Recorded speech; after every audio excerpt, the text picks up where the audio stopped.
Alhamdulillahi Rabbil Alameen wa salatu wa salam ala ashrafil anbiya'i wal mursaleen wa ala alihi wa sahbihi wa man istanna bi sunnatihi ila yawmiddin.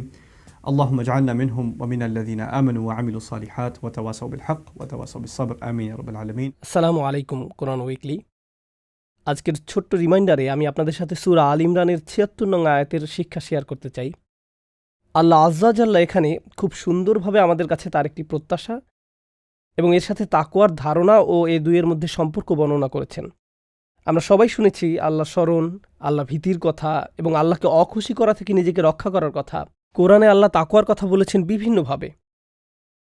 আমি সুনির্দিষ্টভাবে এই আয়াতটি share করতে চাই, কারণ রমজানের উদ্দেশ্য হচ্ছে আল্লাহ নিজে বলছেন লাআল্লাকুম তাত্তাকুন, যাতে তোমরা তাকওয়া অবলম্বন করতে পারো এবং আল্লাহ যে সীমারেখা অতিক্রম করতে নিষেধ করেছেন সেই সীমারেখা অতিক্রম করা থেকে নিজেকে রক্ষা করতে পারো। এটা হচ্ছে তাকওয়া এবং এই হচ্ছে রমজানের লক্ষ্য। এই আয়াতটি একটু বিপরীতমুখী। এর আগের আয়াতটি দীর্ঘ এবং এতে আল্লাহ বলছেন কিতাবীদের কিছু মানুষকে যদি তুমি ১ টাকা বিশ্বাস করে রাখতে দাও তারা তোমাকে তা ফেরত দেবে না। আবার তাদের মধ্যে এমনও আছে যাদের তুমি যদি পাহাড় সমান সম্পদ রাখতে দাও তারা তোমাকে পুরোটাই ফেরত দেবে। এর মানে হলো তুমি তাদেরকে অনেক বিশাল অর্থ দিয়েও বিশ্বাস করতে পারো। এরা হচ্ছে ইহুদি খ্রিস্টান সমাজ, আবার এরা প্রতারকও, তো এরা দুটোই। তো এদের সবাইকে একভাবে বিচার করবে না, ওদেরকে অতিরিক্ত বিশ্বাসও করবে না, আবার অতিরিক্ত সন্দেহের চোখেও দেখবে না। ওগুলো সবই এক একটা আলাদা ঘটনা। এরপর আল্লাহ বলছেন বালা মান আওফা বি আহদিহি ওয়াত্তাকা ফাইন্নাল্লাহা ইউহিব্বুল মুত্তাকিন, যারাই প্রতিশ্রুতি পূরণ করবে তারাই তাকওয়ার প্রমাণ দেবে। আমরা ভাবি তাকওয়া হলো আধ্যাত্মিক ব্যাপার। এই আয়াত অনুযায়ী তাকওয়ার মানে হলো ওয়াদা করে সেটা পূরণ করা। আমরা ভাবি তাকওয়া হলো আধ্যাত্মিক ব্যাপার যা আল্লাহর সাথে আরও একত্ব করে। যত বেশি প্রার্থনা করবেন, যত বেশি দোয়া করবেন, যত বেশি নিজেকে আধ্যাত্মিক কাজে জড়াবেন, তাই তাকওয়া বৃদ্ধি করে। এবং এটা সত্য, এটা আংশিক সত্য। যখনই কোরআনে তাকওয়া নিয়ে আলোচনা করা হয়েছে অনেকবারই এমনভাবে তাকওয়া সম্পর্কে বলা হয়েছে যা আপনি আশাই করবেন না। উদাহরণস্বরূপ, আপনি যদি আপনার বসকে বলেন আপনি ৫টায় আসবেন এবং আপনি ৭টায় এলেন, অথবা আপনি আপনার শিক্ষককে বললেন আপনি আপনার অ্যাসাইনমেন্টটা জমা দেবেন ২ দিনে, অথচ আপনি ২ সপ্তাহ লাগালেন। সবই হচ্ছে আপনার কথা রাখা না রাখার উদাহরণ।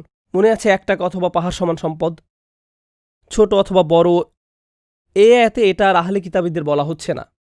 বালা মান আওফা বি আহদিহি ওয়াত্তাকা, যারাই প্রতিশ্রুতি পূরণ করে তারাই তাকওয়ার প্রমাণ দেয়, যারাই অঙ্গীকার করে তা রক্ষা করে তাদেরই তাকওয়া আছে। যেন আল্লাহ দুইটা বিষয়কে সমান বলছেন। সুবহানাল্লাহ। আপনি হয়তো অনেক মানুষকে দেখবেন আজকাল যারা ভাবে তাকওয়া হয়তো আপনার বাহ্যিক অবয়বে, হয়তো ইসলামের বাহ্যিক কিছু আনুষ্ঠানিক আচারে, নৈতিকতাকে বাদ দিয়ে তারা মানুষের সাথে কি আচরণ করছে তা বাদ দিয়ে, অথচ আল্লাহ এই আয়াতে যেন বলছেন আপনার ভেতরটার সাথে মিল রেখে আপনার বাহ্যিক আচরণ প্রকাশ হওয়া উচিত এবং মানুষের সাথে আপনার আচরণও সঠিক হতে হবে। এই হচ্ছে রমজান মাস।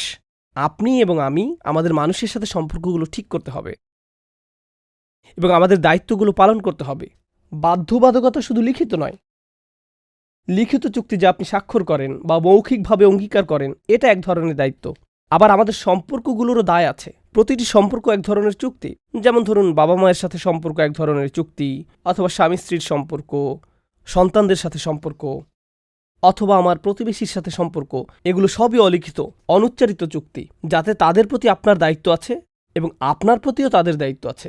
এই আয়াত অনুযায়ী তাকওয়া হলো আমার সন্তানাদি, আমার স্ত্রী, আমার পিতামাতা, আমার বন্ধুবান্ধব এবং অন্য মানুষের প্রতি আমার যা দায়িত্ব সেটা সঠিকভাবে পালন করা। তো আমি সত্যি আশা করি যেন আমরা এই মাসে তাকওয়া অবলম্বন করতে পারি এবং এর অংশ হিসাবে আমরা আমাদের সম্পর্কগুলো ঠিকঠাক করে নিতে পারি। আমাদের দায়িত্বগুলো সঠিকভাবে পালনের মধ্য দিয়ে, সময় দিয়ে, অর্থ দিয়ে, যদি তারা আমাদের কোনো সাহায্য চায় সেগুলো পূরণ করার মধ্য দিয়ে, যদি কোনো কথা দিয়ে তা না রেখে থাকি সেটা পূরণের মাধ্যমে, আমাদের কাছে যদি তাদের কোনো প্রত্যাশা থেকে থাকে যা যৌক্তিক এবং আমরা তা এতদিন পালন না করে থাকি, আমি আশা করি আমরা এখন থেকে ঠিকঠাক সেটা পালন করতে পারবো এবং এর ফলে আমরা আরও বেশি তাকওয়া অর্জন করতে পারবো। কারণ আল্লাহ বলছেন ফাইন্নাল্লাহা ইউহিব্বু আল মুত্তাকিন, নিঃসন্দেহে যারা তাকওয়া অবলম্বন করে আল্লাহ তাদেরকে ভালোবাসেন। আল্লাহ আপনার আর আমার এই প্রচেষ্টাকে ভালোবাসেন।